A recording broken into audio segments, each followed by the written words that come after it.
बहुत प्रयास करने के बाद भी, पितृकर्म करते हुए भी कोई आदमी पितृदोष से मुक्त क्यों नहीं होता है? देखिए, पितृदोष के लिए कई तरह के उपाय बताए गए हैं वैदिक शास्त्र में। जैसे कई लोग बोलते हैं गया जी चले जाओ, वहाँ पे पिंड दान कर दो पितरों के लिए। कई लोग बोलते हैं कि हरियाणा में कोई जगह है, वहाँ पे करके आओ। लेकिन सबसे पहले आपको ये जानना होगा कि पितृदोष बनता कैसे है और इसका प्रभाव कहाँ कहाँ पे है। तो पितृदोष होने का जो सबसे बड़ा कारण ये है कि जब सूर्य राहु के संपर्क में आ जाता है, राहु यानी कि अंधकार, नकारात्मक ऊर्जा, तो जब भी सूर्य जैसे चमकीला ग्रह, एनर्जेटिक ग्रह को राहु ढक लेता है तो पितृदोष लगता है।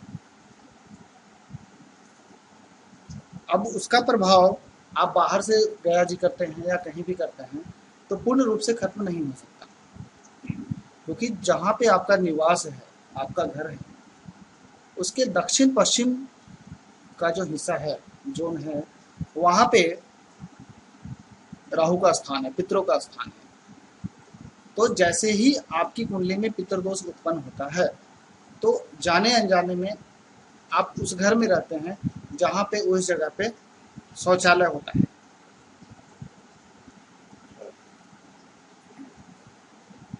तो दक्षिण पश्चिम का जो कोना है वहां से राहु की ऊर्जा घर में प्रवेश करती है, और जब अगर आप वहां पे टॉयलेट बनाते हैं तो वो राहु की ऊर्जा कई गुना मल्टीप्लाई होकर आपके घर में आना शुरू हो जाती है। अब राहु की ऊर्जा को क्या समझते हैं बताइए, राहु को क्या समझते हैं? तो ग्रह के बारे में जानकारी है नहीं। राहु क्या है कि जिस तरह से जीवन में दो तरह की ऊर्जाएं काम करती है, सकारात्मक ऊर्जा और नकारात्मक ऊर्जा, उजाला और अंधकार, उसी तरह से हमारे जीवन में भी जो ग्रह हैं वो दोनों रिजल्ट देते हैं। जैसे बृहस्पति सकारात्मक ऊर्जा का स्रोत है, सूर्य जो हमारे जीवन का स्रोत है वो सकारात्मक ऊर्जा का स्रोत है। उसी तरह से राहु और केतु नकारात्मक ऊर्जा का स्रोत है। तो जब सूर्य और राहु मिलेंगे या आपके घर में दक्षिण पश्चिम दिशा से जब नकारात्मक ऊर्जा बढ़ जाएगी तो ऐसी परिस्थिति में आप जिस घर में वास करते हैं वहां पे बहुत सारी नेगेटिविटीज आनी शुरू हो जाएंगी। अभी मेरे सामने कुंडली है, ये इस कुंडली में भी पितृदोष है। जब मैंने इस कुंडली को देखा तो राहु पंचम भाव में बैठा है। पंचम भाव सूर्य का होता है, पांचवी राशि सूर्य का होता है, और जब वहां पे राहु बैठ जाए तो पितृदोष बनता है। तो इस कुंडली में दो तरह से बन रहे हैं। सबसे पहले राहु पंचम में बैठा है, वहीं दूसरी तरफ मैं देख रहा हूं तो सूर्य और केतु साथ बैठे हैं। तो जब मैंने इनसे पूछा कि जो आपकी कुंडली में जो परिस्थितियां हैं, पितृदोष बन रहा है, इसके अनुसार से आपके घर में कई तरह की परेशानियां आती होंगी। जैसे आपके जितने भी संतान हैं उसमें कोई पुत्र नहीं है। इन्होंने बताया कि मेरे 4 पुत्री हैं, पुत्र प्राप्ति के चक्र में 4 पुत्री हो गए, लेकिन फिर भी पुत्र की प्राप्ति नहीं हुई। तो मैंने बोला अपने घर के दक्षिण पश्चिम में देखिए शौचालय होना चाहिए वहां पे। इन्होंने देखा तो दक्षिण पश्चिम में शौचालय भी है। साथ में घर में जितने पुरुष हैं, क्योंकि पितृदोष सिर्फ एक कुंडली में नहीं होती। पितृदोष अगर एक कुंडली में है इसका मतलब उस घर के सारे परिवार जो ब्लड रिलेशन है उन सभी के जन्म कुंडली में पितृदोष पाया जाता है, जिसकी वजह से लगभग सभी के जीवन में संघर्ष करना पड़ता है। खासकर जो पुरुष होते हैं, स्त्रियां तो पराई घर चली जाती है तो उन पे पितृदोष का उतना प्रभाव नहीं पाया जाता। तो इन्होंने बताया दक्षिण पश्चिम में शौचालय भी है और पुत्री भी नहीं है और जीवन में संघर्ष भी करना पड़ रहा है। तो इन सब का जो मुख्य वजह है वो है पितृदोष। अब इसको क्या करेंगे? इन्होंने गया जी गए, वहां से पिंडदान भी किया अपने पूर्वजों के लिए, सारा उपाय कर लिए, लेकिन इसका कोई भी फल नहीं मिला।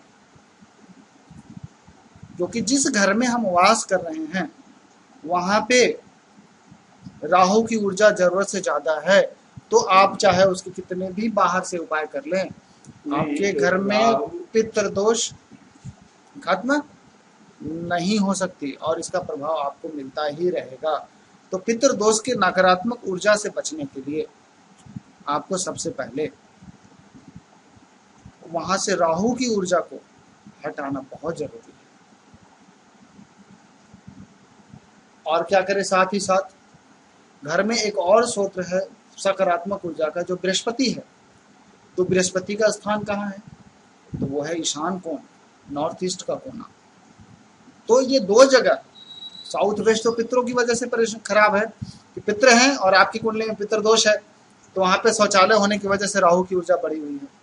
लेकिन ऐसे घरों में अक्सर आप देखेंगे कि जो ईशान कोण है वहां पे भी मंदिर ना होके वो वहां पे गंदगी रखते हैं, किचन बना लेते हैं, वहां पे कूड़ेदान रख देते हैं, कई बार शौचालय बना लेते हैं, वहां पे गंदे नाले का सीवर होता है, जिससे कि सकारात्मक ऊर्जा जो आनी चाहिए थी घर में वो नहीं आती और उसके जगह पे नकारात्मक ऊर्जा आने शुरू हो जाते हैं। तो जब दोनों कोण से नकारात्मक ऊर्जा ही आएंगे तो घर में सुख शांति कैसे आ सकती है? तो सबसे पहले इन दोनों ऊर्जाओं को ठीक करें। शौचालय, डस्टबिन, नाला जो भी हो उसको वहां से हटाएं और जितना हो सके साफ सुथरा रखें। लेकिन मेरा एक खास सलाह है कि दक्षिण पश्चिम में जो शौचालय है अगर आप उसको हटाते हैं, चेंज करते हैं, तो उस घर में अगले 1 साल तक आप प्रवेश ना करें। क्योंकि जैसे ही हम शौचालय के पॉट को उखाड़ते हैं उसी समय राहु की ऊर्जा कई गुना बढ़ जाती है और हमारे घर में तो अचानक ही परेशानियां कम से कम 100 गुना तक बढ़ जाती है। और हम आश्चर्य करते हैं कि एक शौचालय उखाड़ने से हमारे घर में ये क्या हो गया, इतने लोग बीमार क्यों पड़ गए, ये पुलिस का केस क्यों हो गया, कोर्ट केस क्यों हो गया, जेल क्यों जाना पड़ा। इसलिए मेरा यह सलाह होगा कि वहां पे जो शौचालय है उसको इस्तेमाल ना करें, उसके पॉट को उखाड़े नहीं, या अगर इस्तेमाल करना चाहते हैं तो जो वास्तु के जो सिद्धांत हैं, जो हम वहाँ पे जो प्रॉब्लम्स होती हैं उसको कैसे ठीक करते हैं वास्तु के सिद्धांत से, सबसे पहले उसको करेक्शन कीजिए और उसके बाद उस वाले शौचालय का आप इस्तेमाल भी कर सकते हैं। दक्षिण पश्चिम में एक और नकारात्मक ऊर्जा हो जाती है। दक्षिण पश्चिम जो है बेसिकली अर्थ की ऊर्जा है, पृथ्वी की ऊर्जा है, और वहाँ पे अगर हम हरे कलर का इस्तेमाल करते हैं तो क्या होता है कि हरे कलर यानी पेड़ पौधे का ऊर्जा हो गया, पेड़ की ऊर्जा है, एयर की ऊर्जा है। तो वहां पे पेड़ जो है वो अर्थ को फाड़ देता है, जिससे वहां की अर्थ की ऊर्जा समाप्त हो जाती है और यह भी एक वास्तु दोष उत्पन्न कर देता है। और क्या हो सकते हैं परेशानी इससे? दक्षिण पश्चिम रिश्तों का स्थान भी है। अगर दक्षिण पश्चिम कोने में यानी कि नेतृत्व कोण में अगर वास्तु दोष होता है तो वैवाहिक जीवन पे भी प्रभाव देखे गए हैं। और सिर्फ वैवाहिक जीवन ही नहीं, उस घर में रहने वाले सभी सदस्यों के बीच में आपसी तालमेल नहीं होते और हमेशा किसी न किसी बिना वजह के भी लड़ाइयाँ शुरू हो जाती है। और मैंने कई बार देखे हैं कि बात तलाक तक पहुंच जाती है, या फिर बेटे पिता से अलग रहने लगते हैं, पति पत्नी अलग रहने लगते हैं और बहुत तरह की परेशानियां शुरू हो जाती हैं। इसलिए मैं आपको बताना चाहता हूं कि दक्षिण पश्चिम और ईशान कोण यानी नेतृत्व कोण और ईशान कोण में वास्तु दोष होना बहुत ही खतरनाक है। जिस तरह से जन्म कुंडली में पितृ दोष बुरे प्रभाव देते हैं, उसी का परिणाम है कि आपके घर में जो नेगेटिव ऊर्जा का, जो नकारात्मक ऊर्जा का जो सोर्स है उसे खत्म कीजिए, उसको वास्तु रेमेडीज के थ्रू ठीक कीजिए। तोड़ने की जरूरत नहीं है, तोड़ने से आपको कई परेशानियां आ सकती हैं। धन्यवाद।